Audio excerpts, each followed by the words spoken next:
Hello, beautiful YouTube. Hello, beautiful YouTube. It is Emily. I hope you're having a wondrous moment, day, afternoon.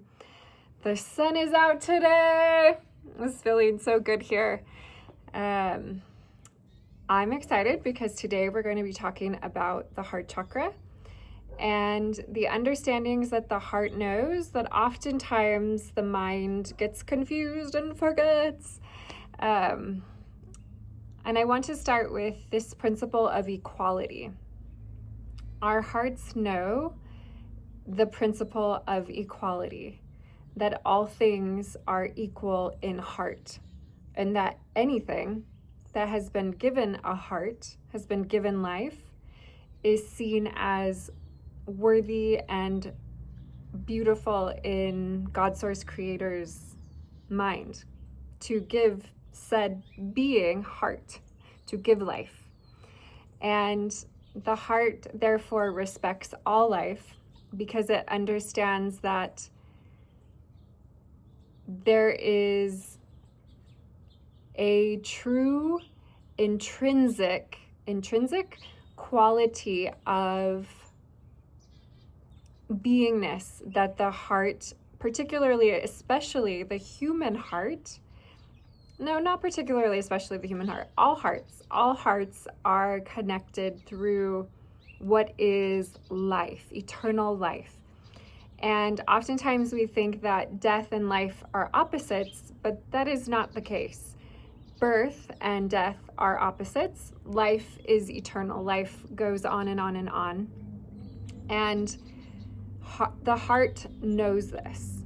And so one of the ways we can get most disconnected from our heart chakra frequency is when we think of ourselves or others as above or below. Okay, so, and everybody, I don't think there's a human on earth who doesn't think that they're somehow better or somehow worse at some certain things. Some people lean more towards the I'm the best, like I'm better than everyone else. And some people lean more towards I'm not as worthy or I'm not as great. But I would say all human beings probably at some point, if you're just born into this matrix and here you are, you're on earth and everything seems like it needs to be compared. And truthfully, in great creator's eye, all things are created as they are for great creator's reason. And great creator loves every single creation and wants it to, if what is true about what the ancient philosophers said, that when we come to this planet, we have to pass through the veil of Maya and forget our memories, really our soul memories, our Akashic, some people call these the Akashic records. And so you slip through this veil, which puts you in this world that is somewhat illusionary. Okay, I think it's really silly when we spiritually bypass to the point of being like, everything's an illusion. It's like, no, there are things happening. Like, you are watching a screen right now, and I am here in real life on the other side of that screen. And nowadays, screens are just becoming like, a little feature, like where everybody just has a little screen around them, and you go out to dinner and the people next to you are not even talking to each other. They're just on their screen typing, and their child's with them, and their child's watching a video on a screen, and you're thinking, my God, what's happening? The transhumanism takeover is what's happening, unless you're staying present to this part of you that understands what real is and what illusion is. So another feature of your heart is your heart can discern what is real and what is inauthentic, non-original, mimicry, a clone,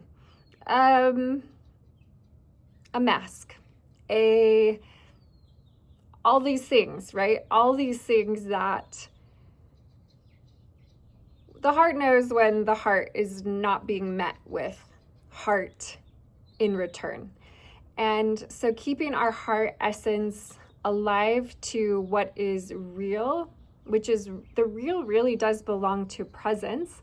There's no wonder why all great beings at some point teach about presence and the importance of presence and the importance of being very present and attentive. And like, guys, little tip for you. If your lady, the woman in your life is ever like, you know, angry at you, I would say that the number one reason that is so is because that woman in your life can tell that you are lacking presence in some ability. And I want you to remember that women are, their nervous systems, their vayus, their meridians, their naughty channels, their ability to feel and sense is 11 times greater neurologically than men, give or take, okay? There's going to be men who feel more and women who feel less. But in general, because women have a different energy body than men, because they have quite a different task of incarnating divine souls into the planet and then nursing them and nurturing them and caring for them and loving for them, women have a greater sensitivity to emotional attentiveness and receptivity. And so, you know, talking with all my girlfriends, there is a common theme, and they might be mad at their partner for different reasons, okay? A variety of different reasons. But at the base of that reason is probably that women can tell when they're not being met with consciousness, like true conscious presence that is heart-centered and knows what is real and what is true in this gift that we've been given as humans to hear birdsong, to see pine trees meditating, all the things.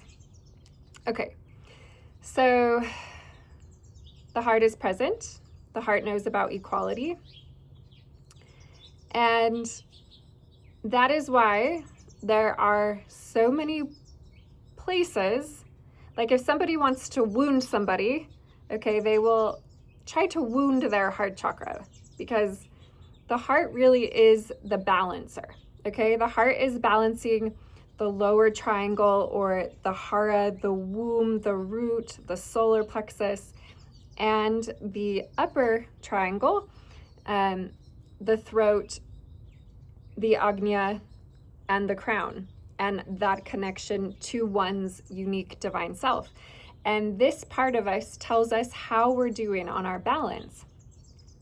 So if you were psychopathic and you wanted to harm humans, you might create towers all over the earth that send off a little frequency that kind of disturb their heart chakra frequency. Or you might create something that is now being shown to see that it's inflaming people's hearts and try to distribute it across the world. You know, you might do something wild and weird to hurt someone's heart if you were a psychopathic clone being. But let me tell you, great creator, divine source, is stronger than any interference trying to be placed upon the human heart chakra by any being. And so, you know, you just want to make sure that, like, really during these times, you are tuning in with that part of you that is your heart. You're making sure that you are staying deeply sensitive and not numbing, okay? Because society is set up to numb your ability to feel your heart. So, you know, We start giving little tiny boys violent video games when they're little, and they're just playing and shooting and killing and desensitizing that sensitivity of their heart, for example. Or we promote to women that they're, like the 90s songs, like, oh, bitch and a hoe and all this stuff, and just like, get out there, women, and just fuck, and you don't have no feelings, disconnecting women from the part of them that's like, no, I like you, but I don't feel safe yet in your presence, and there's no way I'm going to sleep with you at this stage of the game, etc. Like, and so women and men are both being taken away from their hearts in different ways, similar ways, but the return to the heart is that return to the true presence and awareness that is like,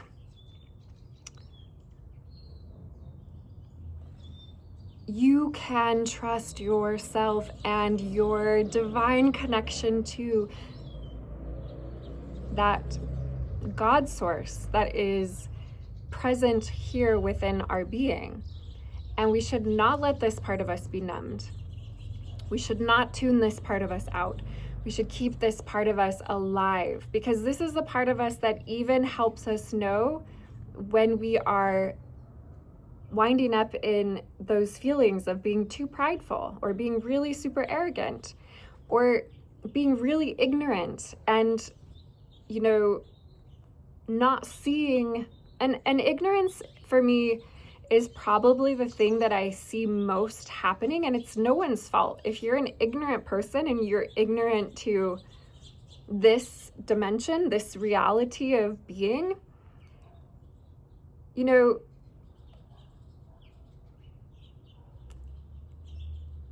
it's because there really is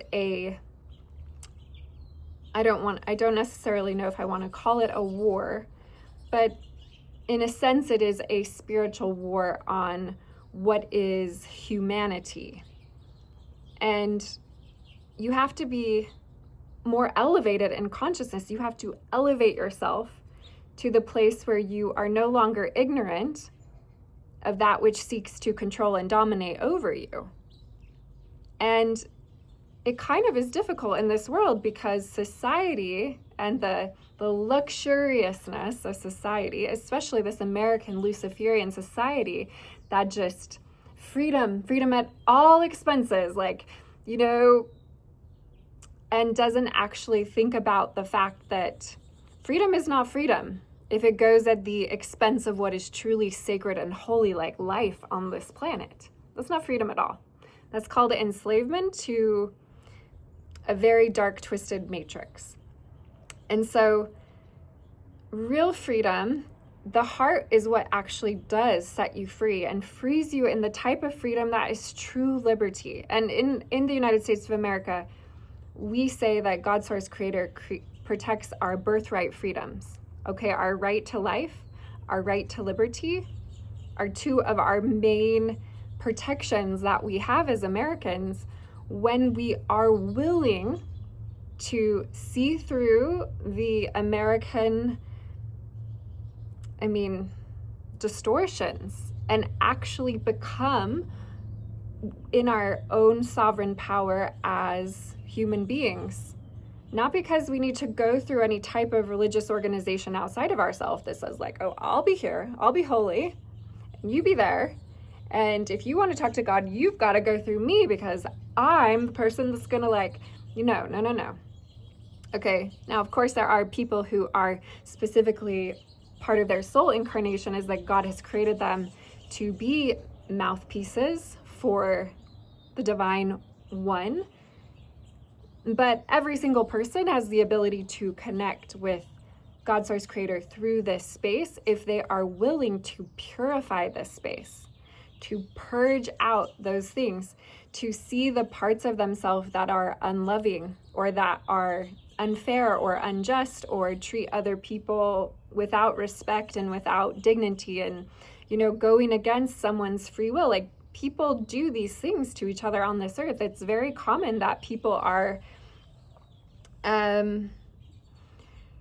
thinking that they can just, someone's going to let that person take advantage. they're not seeing their own value. Oh, I'll take advantage of their value. You know, that type of thing. It's like that whole is, and I think it stems from greed, the way that Americans like really are super greedy at the end of the day. And like truly the best things in life are absolutely 1000% free.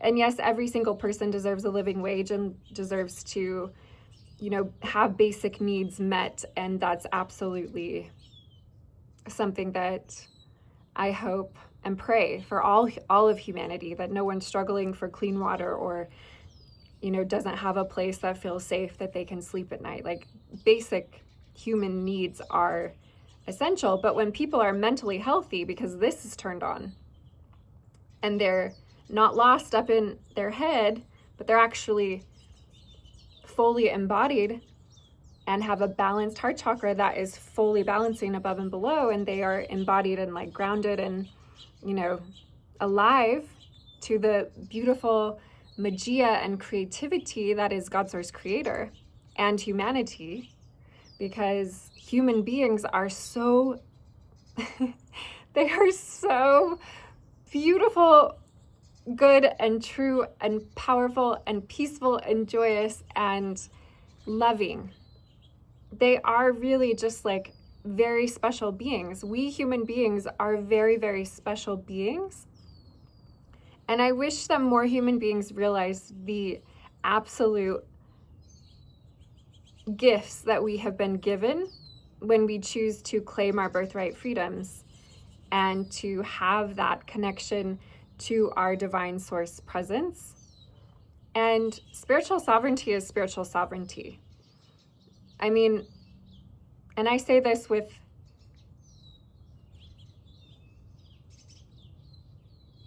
care, because I feel like working with the spiritual world is serious business. And there's a lot of people who are trying to work with the spiritual world that simply have no business to be doing it. And I can speak that from experience, because there was a time in my life where I had no business to be doing that. But due to my lack of discernment in part of my life, I was influenceable by people I met, and I just did what they did. They were cool, and I was going to be like them. But that's okay, because I feel like, and it's okay, everybody's journey, everybody has a story of how they come into their embodied truth and their spiritual sovereignty. And in a way, I'm quite grateful for those experiences, because they empowered me to know that you don't need to go to the Pope. You don't need a Mormon bishop. You don't need an AI being to type up some spiritual ceremonies for you. No. You don't need, you literally have everything you need within you. And you are a spiritual being.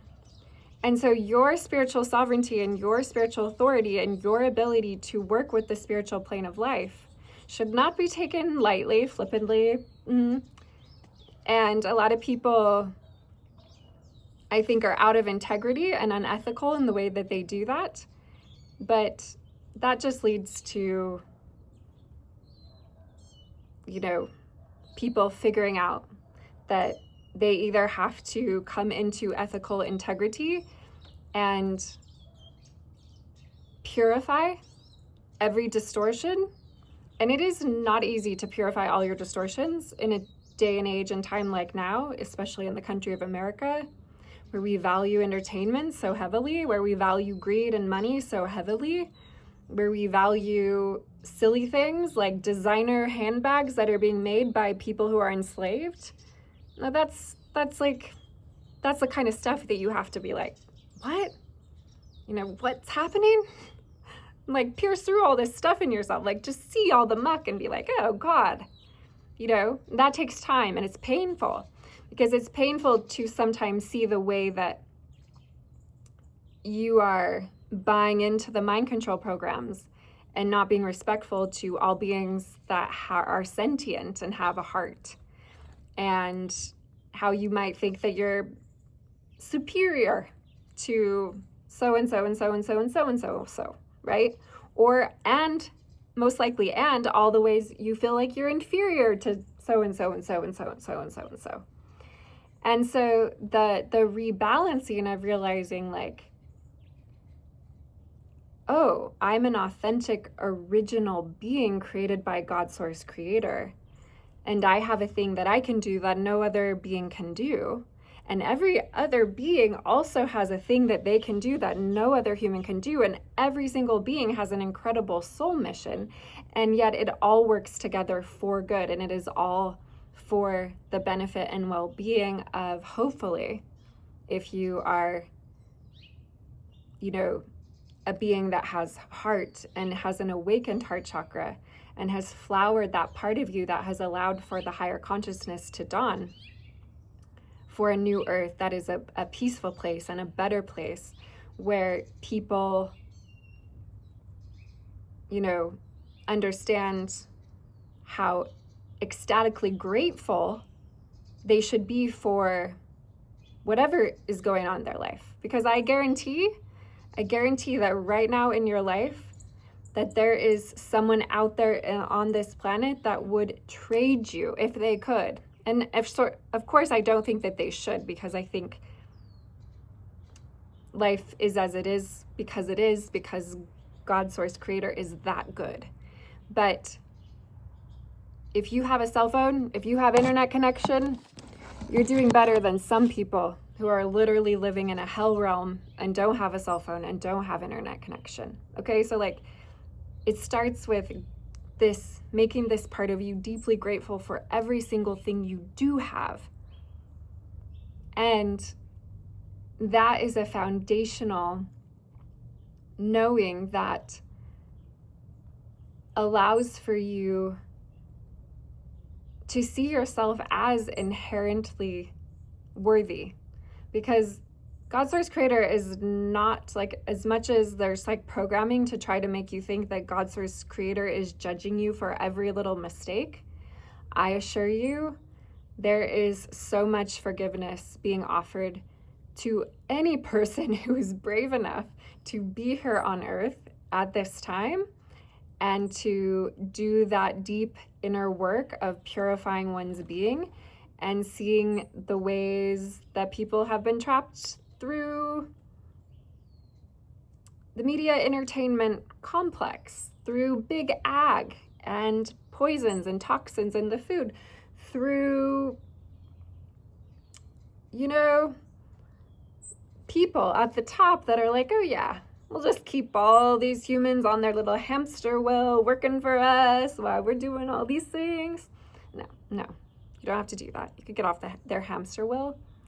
You know, interestingly, if you know the history of Yeshua the Nazarene, son of Mary, daughter of Anna, and I feel to say Anna because recently I've had an encounter and I feel that it is Anna more than Anna, but Anna, same thing.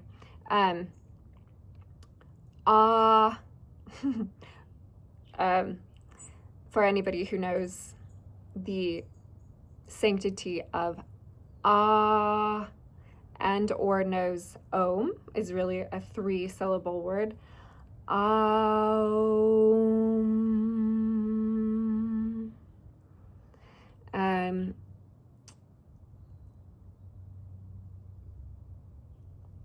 Okay, so back to where we were before.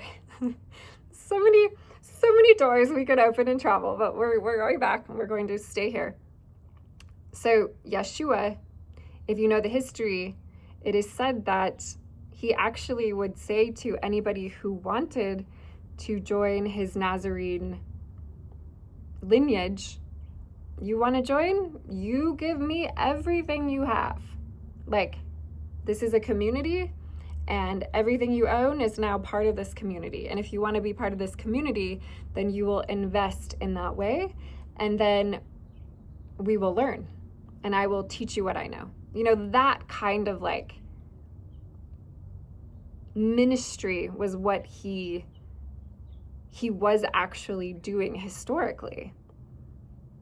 You know, I think Yeshua the Nazarene would look at the way the greed on the planet, and he is like, oh, like gasping, but not really, but like, oh, because it's really easy to forget what is right and true and equal and fair and just and balanced when you're like really pedestaling money, for example.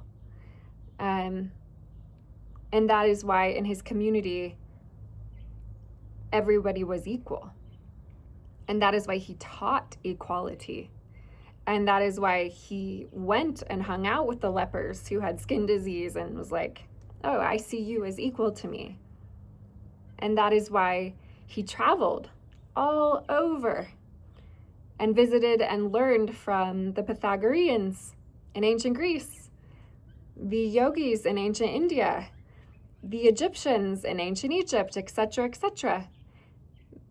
There was no, oh, I'm better than you. It's like, no, what do you know? And here's what I know. And what is the same about what we both know? Because that shows the way. Because the way is long and the path is narrow. And this loving feeling will always present the way. That's how you follow it. But in order to actually be grounded and centered here, you have to purify the mind, and you have to purify the root, all of you has to be purified. But what I'm saying is like the lower chakras and the upper chakras have to be balanced here, because the true urge comes from here. That when you hear that whisper here, that is the whisper. That is like equality, equalness, and also, yes, individuality and difference, because we came to this planet to be individuals and to all be different. And we all come with something unique, and we all hopefully help show each other the way. And that feels like the end of this message. So I hope wherever you are, you're having a great day. And yeah, sending my love to you.